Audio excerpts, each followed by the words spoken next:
Please use English subtitles. 有求我字幕。どうもこんにちは。ジェニュエンウォッチです。この動画を見ている男性に質問します。あなたには大切な女性はいますか？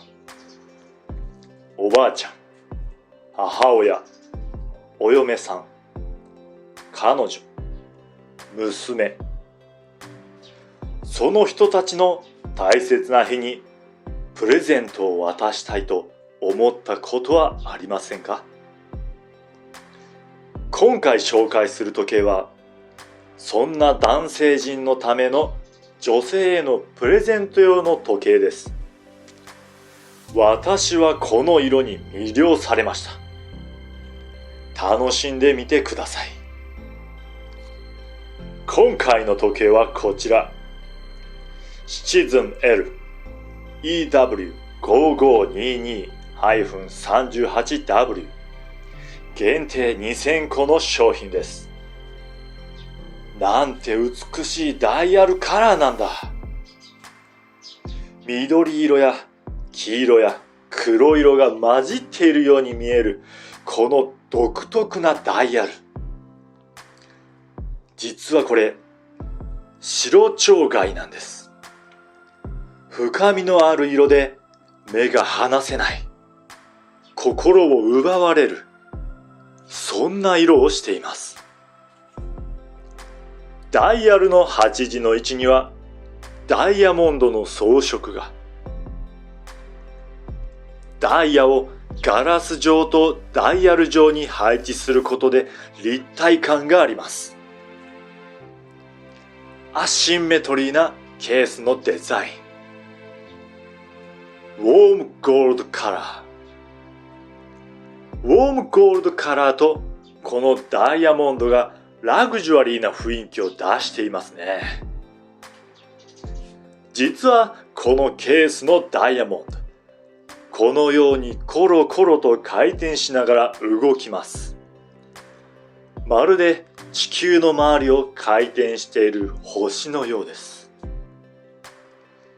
3時の位置にはとても小さなクラウンが。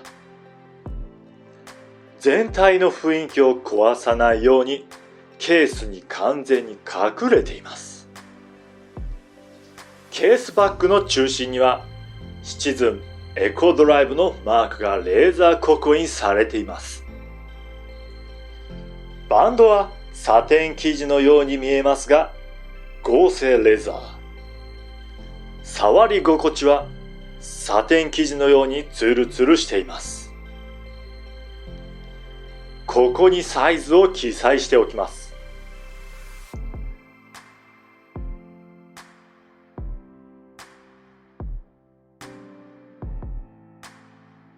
ちなみにムーブメントは B036。エコドライブですが、電波受信機能はありません。